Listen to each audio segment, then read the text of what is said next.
The Pirates beat the Brewers, led by Nick Gonzales, to take game one of the series. Does everyone remember Nick's journey to MLB? Let's talk about it next on Locked On Pirates.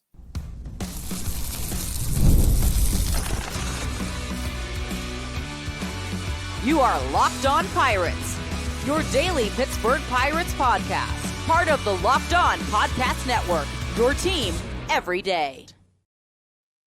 Welcome to Locked On Pirates. I'm Gary Morgan. Today, I want to spend a little bit of time talking about Nick Gonzales, of course, this nice win in Milwaukee, and a bit about David Bednar, too. Might even touch on Cruz a bit because I got a little bit of a bug in my craw about some of the usage of him lately. Let's start with last night's game, though. I think, the Pirates have 15 and 14 hits on consecutive nights. It's time to talk a little bit about what this team's actually doing on the field.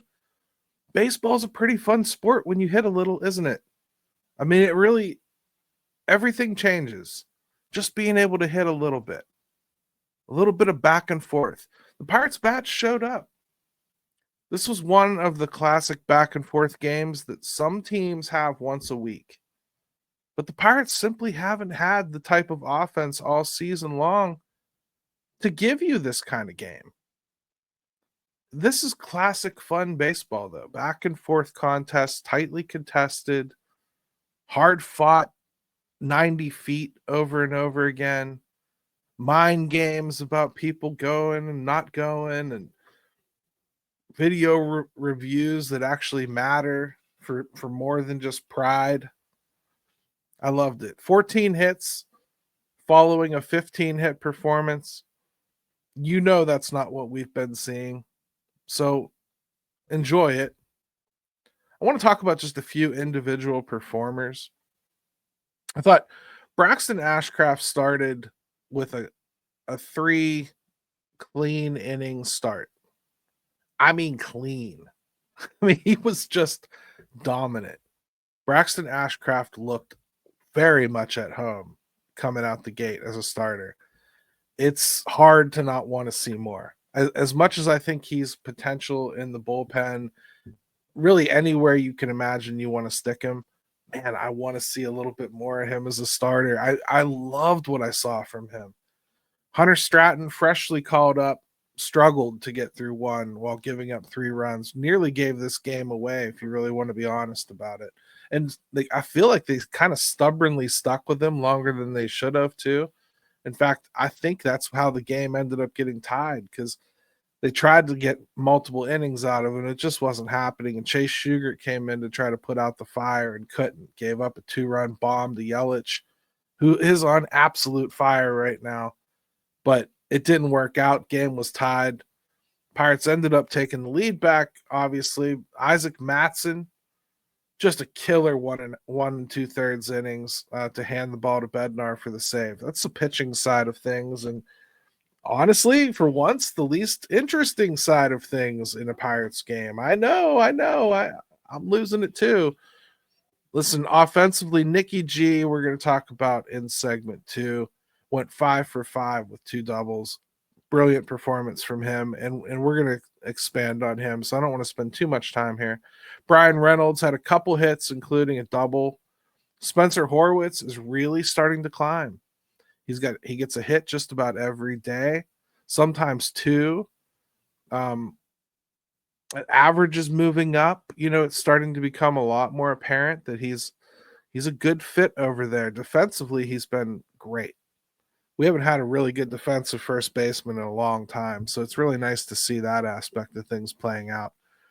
IKF has been struggling lately, but a huge triple in this one and a big bomb. That's right. Straight from Pearl Vision, Tommy Pham with a 2-run shot to dead center. And it wasn't close. It was gone. I was impressed. Very impressed. Let's talk a little bit just about Cruz. Let's just use the last segment here to just talk about him. He struggled again. He did get 1 hit yesterday, a couple more Ks to keep adding to that total. He's on pace for almost 200 this year, which is just redonkulous. Especially even if you're going to be a leadoff hitter, you can't strike out 200 times. I think it's time for the Pirates to consider moving Cruz out of the leadoff spot. And I'll try to explain it here as best I can. I just don't like what it does to him. They're filling his head with like needing to see pitches and whatnot. And we may have seen some of that kind of start to break last night. He was swinging at more early pitches, but let me just do a little bit of a dive just to kind of explain why I feel Oneil Cruz needs to move down. Oneil Cruz seeing pitches is not a good thing for him offensively. Not at this point in his career. Maybe he'll evolve into that. But right now, he's not. With an 0-0 count this year, Cruz is hitting .419 with an OPS of 1.567. Pretty good, right? With an 0-1 count this year, Cruz is hitting .467 with an OPS of 1.467. With an 0-2 count this year, Cruz is hitting .053 with an OPS of 106. I mean, that's pretty stark, right? Now, everybody's average goes down when they get to 0-2. It's not, doesn't make him special. But the stark difference between allowing yourself to get to 2 strikes or keeping yourself under 2 strikes before you take those big swings for Oneil Cruz is night and day. Ahead in the count, he has a 266 average and an OPS of 972. Behind in the count, he has a 125 average and an OPS of 393. Even an even count, 250 average, OPS of 804. Look, everything here says Cruz needs to be swinging early and often, but he's not. Instead, he's standing there, hitting leadoff, taking pitches, working himself into trouble counts, and failing to impact the baseball. These stats are not like universal. Some guys actually do better with the more pitches they see. Cruz simply is not one of them. At least not at this point in his career. In fact, no matter how many balls he sees, if he gets 2 strikes on him, meaning every iteration of 2 strike counts, he's hitting .085 with 99 Ks, 23 walks, and a 348 OPS. There is real cause for concern when you see numbers that stark. And I'm sorry, trying to be the leadoff hitter, I know you're up there to get extra at-bats. That's the point of doing it. That's what you want. That's why he's there, to get him as many at-bats as you possibly can get him. I get it on the surface. I understand the underlying reason for wanting to do it. I get it entirely. But like I said on the show the other day, you can't ask him to go up there and be a normal traditional leadoff hitter because it creates these numbers that I just read you. You either move him down in the order and cut him loose, or you leave him where he's at and cut him loose. No more taking pitches just because you're supposed to. You got to let this kid swing when he's ready to swing. The best pitches he is seeing in at-bats are the first and second pitches he sees. And once he starts swinging at those, yes, the league will adjust. But then guess what happens? Then he just turns into a normal hitter who can take a more patient approach at the plate because the league has had to change that methodology that they've been using for about a month on him. This is not like a 3 or 4 game struggle that I'm hair on fire losing my mind about. This has been going on for a while. When we come back, we're going to pick up talking about Nick the Stick. Nick Gonzales just was dominant in last night's game. And I just think it's a good time to stop, really think about his journey here. Okay?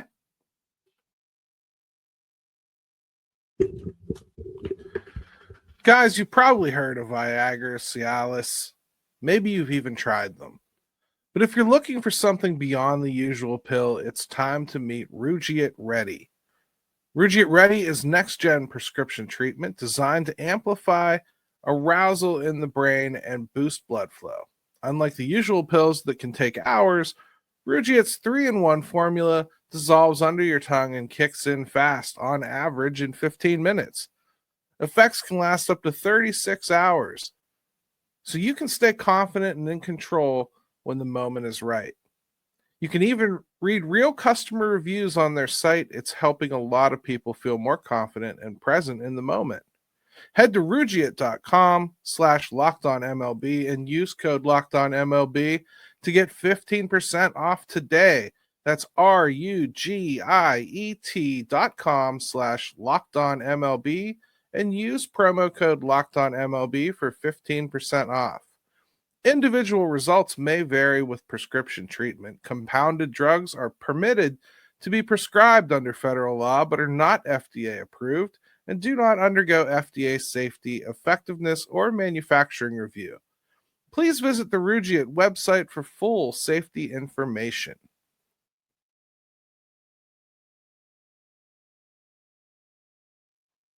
Hey, welcome back to Locked On Pirates. Do me a favor, hit that subscribe button. We're really close to a big number that I'm looking forward to hitting.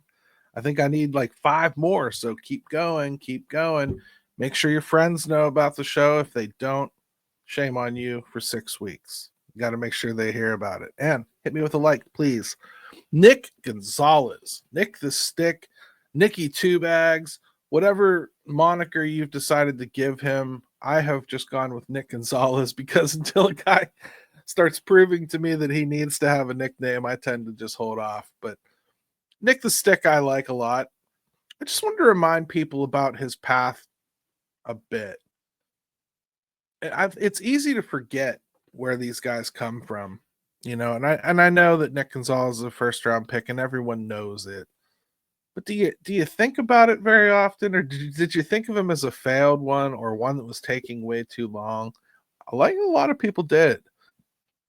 He was drafted in 2020, that weird year where nobody actually got to play in the minors. He's 21 years old at that point. So he's really 22 before he gets to actually start his career in Greensboro.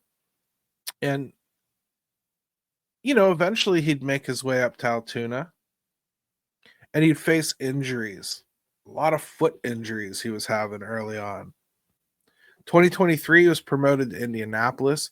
He'd get his first call to the Pirates that year too. Not a great first taste, but a taste.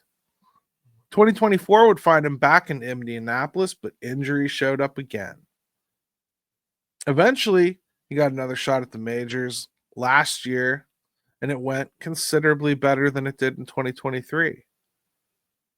This year, of course, he was injured on opening day and just came back. He's hitting .320 with 2 homers, and his OPS is now at .843.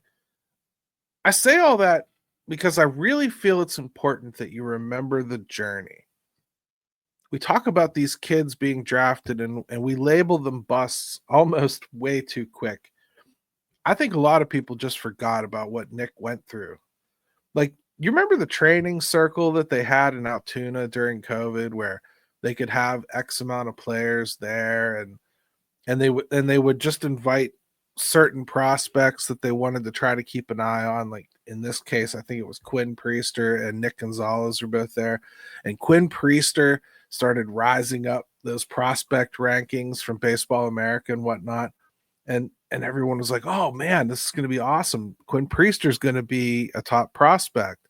And Nick Gonzales started rising up. And we're like, wow, yeah, go Ben Cherington. Look, you didn't even draft Quinn Priester, but you've turned him into something. And here's Nicky G. And by the way, all the other draft picks in that 2020 draft, I mean, we were super excited about a lot of it. But COVID robbed us of it, right? And all those prospect lists, people started rising because the only guys anybody could pay attention to were the ones that got invited to those little training circles. And you were really at the mercy of what the teams showed you. It's not like reporters or scouts were able to just show up at these training circles that were locked down tight, trying to keep people from catching COVID, right? I mean, this is a couple things. First, it reminds me of how just flat out stupid we were a few years ago. And it also makes me think about all the impediments that Nick Gonzales had on his way here. First, his draft choice was scrutinized because he's a little bit small. College bat, hit a ton of home runs at New Mexico where he went to school. Altitude was, a topic of conversation all the time. And it was the first time that we learned that Ben Cherington values guys who have played in the wood bat leagues. And I think it's carried through. He's continued to pick other guys that have done that as well. So Nick Gonzales was a little bit of a template starter, right? But is it really that ridiculous? It's 2025. I think it's safe to say Nick Gonzales is probably breaking out right now. Is 5 years too long for a number one pick to make it, especially if they were a college selection? I would say it is a lot of the time. But I would also say this was a very special circumstance. We already talked about how 2020 was just a waste. So really, you can make it 4 years, right? Then he was injured. If you add all of his injuries up, he's missed over a season. So it's really 3 years, right? And even right now, he's only got a little over a year of service time in the major leagues. So it's not like that's been going on forever and he's been trying and failing.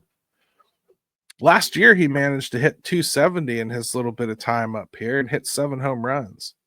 So it's not like we didn't expect him to do anything. But he's just spent so much time injured. And there's been so many extenuating circumstances around him that it was hard to really get an idea of what Nick Gonzales was going to do. Now, he started out great. Don't get me wrong. A healthy Nick Gonzales this year, they probably have a few more wins, but I doubt they have so many more that the record is flipped on its head. I'm not calling him a savior, but I do think that we kind of forget that Nick Gonzales was a number one pick, 7th overall. It's not like this was somebody they picked 24th and you kind of hope might work out. This was a guy that they expected to be part of the turnaround here. So the fact that it has taken as long as it has, well, that probably reflects on Ben Cherington's plan, really. He probably planned on having Nick Gonzales a year earlier, at least, as a major contributor here. And injuries took that from him. If he didn't have the 2020 year where you just couldn't play at all, who knows? Maybe he even gets here a little bit earlier. He was touted as one of the most mature and ready college bats in the draft. And I don't think that we've really seen him struggle to hit the baseball. He's maybe struggled to have some of the power emerge at all the levels that he's on his way up here. But I don't think that he's had any kind of major guffaws or periods where he just couldn't hit it all. He's been a pretty consistent traveler through this entire career of his. I remember him being partnered with Lever Peguero, who had just been traded to the Pirates, much younger than Nick Gonzales, but they became really fast friends in Greensboro.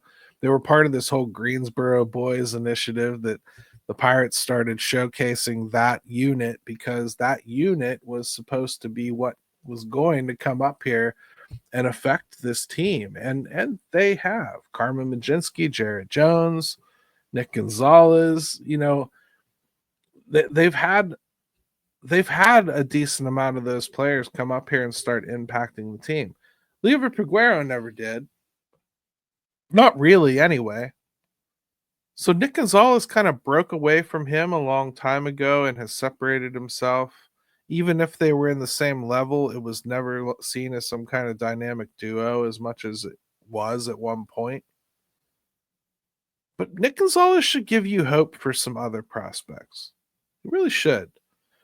You have like Henry Davis is another guy who's, he's got about 4 years under his belt now, at least since being drafted. But I think we forget about all of his injury problems, getting hit in the hands and the hamate bone and all the different things that he's had come up, and being called up to the majors and not being allowed to catch and being forced into a different position. A lot of that stuff is self-inflicted wounds by the Pirates. But Nick Gonzales should give you hope that some of these prospects that you maybe have, I don't want to say forgot about, but you've backburnered because more interesting things have come along. I do think there is a factor in which you see guys like Paul Skeens get drafted, and then the next year they're starting in the All-Star game, and you tend to convince yourself that that can happen a lot. Well, it can't happen a lot. It doesn't happen a lot. There's a reason that he is as special as he is. Nick Gonzales' path to the majors is a lot more typical for a draft choice, especially, not a very, very top pick. And I think you just need to practice a little bit of patience there. At the end of the day, I think the funniest thing about the Ben Cherington era is I still feel that it's going to end. I think I call for his head just about every single day on this show, don't I? I think it's going to end, but I also think that one way or another, he's probably left this franchise in a pretty good position to move forward. They do have a core of young guys still coming, and a core of young guys just starting to emerge. And I think, if you want to circle back into like even trade acquisitions, like that Spencer Horwitz deal is going to start looking better and better the longer this plays out. I think that the health of the franchise is probably much better than the perception of where they are right now.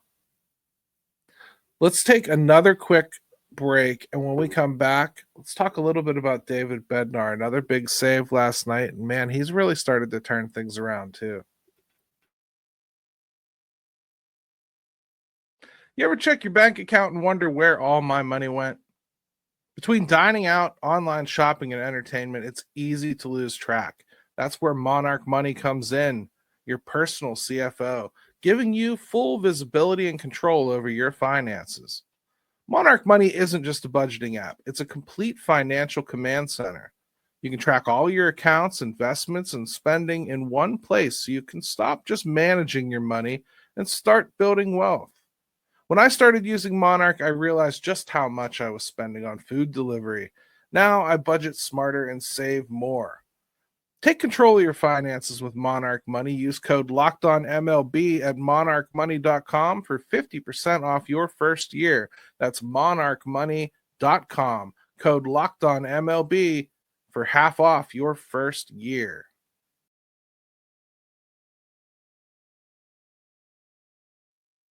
All right, welcome back to Locked On Pirates. We're going to talk about David Bednar a little bit because I just think that we need to make sure that we understand how remarkable it is what he's done. For a reliever to fall to where David fell, and then in season go to AAA as a veteran pitcher and just correct a whole litany of things that had become wrong, or at least I can say the league caught up to what he was doing. The entire pitching staff did a great job of identifying the things that he should work on, and David worked on them. And he just beat the hell out of the project, to be honest with you. He came back. He didn't act like he deserved the closer role right away. He just pitched when he got his shots. Arguably, he's pitched better than he did even in like 2022 since returning. It's admirable. He's the hometown kid. I'm still proud of him, even if I want him traded, right?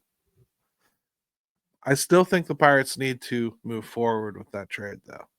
They need to take advantage of what David Bednar has done. I just want to say real quick, he's gotten his stats back to where some of you who were stubborn about it and couldn't see the recency bias in what he was doing, he's gotten his regular season ERA all the way to 2.93 now.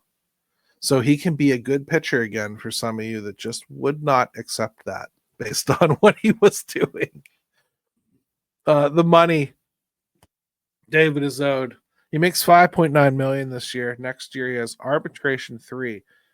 That's the last year of team control. It's the last year that the Pirates can just say, yep, we want you. We're going to pay you something at least in this range. That's what arbitration is. And then the two sides argue it off. They tend to just go ahead and sign David, though. There hasn't been an argument where they couldn't just come to a contractual agreement for 1 year. And I think if they were to keep him, that's what they would do. I expect it to be around $7 million or so. I don't think this is a salary the Pirates have to dump. I don't think this is a salary the Pirates can't afford. I just don't think that that's part of the conversation for me. I'm looking to get something this team needs, which is bats. I think somebody will overpay for David this year. I think if you package David with someone else, you probably really have a better shot of getting what you really want. The value of David Bednar right now is probably as high as it's ever going to be. Even if you were to decide to extend him, I don't know, say 4 years out into the future, you're going to change the whole value set. I think you personally look at what he's done this year and you take it at face value and you realize, I got extremely lucky that this guy came back healthy. I'm going to take advantage of the opportunity I have to move him before it ends badly here. And eventually it will end badly here. I would just remind some of you that see him doing well now and think that the Pirates shouldn't or couldn't afford to move on from David Bednar, no matter what it's for. I would just remind you that not a month ago, almost everyone was pretty convinced that he not only couldn't make his way back from AAA, but shouldn't. And even when he did, most people did not want him back in the closer role. They did not trust him. Just because that month has gone by and you're starting to trust him again and you are starting to believe and you're starting to actually enjoy when they play Renegade again when he comes out, that doesn't mean that he's not going to go right back to what he was doing or start struggling again.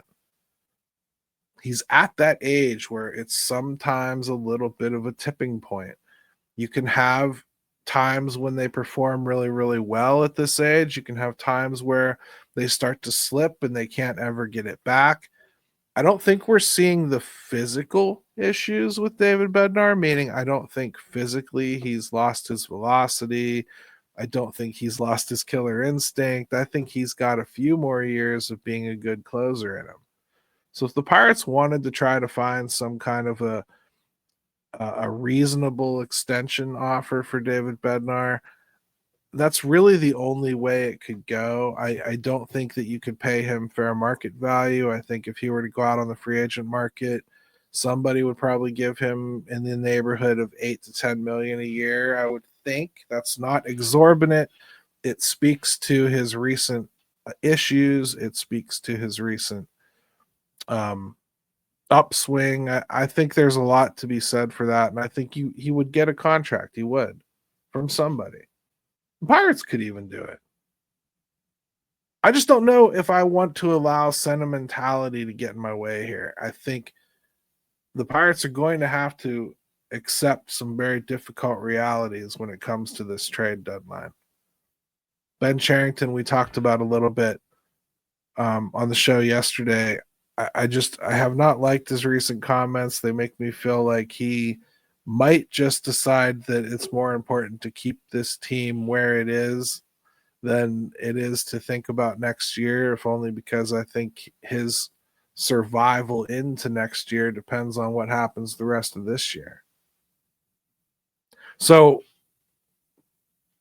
I still have the same questions that I've always had about the GM. But to me, this David Bednar move, this is something that I've telegraphed for a long time. No matter how good he was doing, I've been talking about this moment in time being when you'd probably look to move him, even when he was one of the league's very, very premier closers, which I think he's turning back into at this point. So, I mean, I haven't changed. David Bednar has. If he's doing really well, his value will be very high, and your pain will be as high as it's going to be too. It's going to hurt more if he's doing well, but the more it hurts, the better piece they should be able to get back. And you can't make any kind of bones about it. There is no path forward for this team without more offensive help. The best way for them to go about getting that offensive help is not to go out in the free agent market and try to overpay for something that probably isn't going to be worth what you pay them. It's to use your assets internally, the things that you have developed really well, to move in order to get some things that can really help this team. It may not feel like it to you right now, but David Bednar's greatest gift that he could possibly give this Pirates team, since he just did not pitch in an era where winning was really a possibility, is to leave and bring back something that does help them eventually get over that edge. It would be the ultimate thank you to a Yinzer. And we'll welcome him back. He's always going to be a native son. We're always going to love him. Hell, some of us even still love Ian Happ, even as he beats the hell out of our team every time we play. It's the way it is. Let Isaac Matson be the new hometown kid. Okay? You got to do something. I just think you can't have analysis by paralysis here. You have to realize what was right still is, no matter what he looks like at the moment. The X factor here for me is Bob Nutting deciding that he doesn't want to take the PR hit and feels he can control it, and he makes them extend him somehow. I think that would be foolish. But I also think it's plausible because we've seen him do things like that before. That's all I got for you today. Hopefully the Pirates can continue this trip to Milwaukee in a positive way. It's going to get tougher. Paul Skeens goes on Wednesday against their rookie phenom pitcher. That's going to be a lot of fun. Freddie Peralta tonight against Heaney. We'll see how it goes. Hopefully the Pirates can take 2 out of 3 or sweep the Milwaukee Brewers. That would be fun, wouldn't it? Let's go Bucks.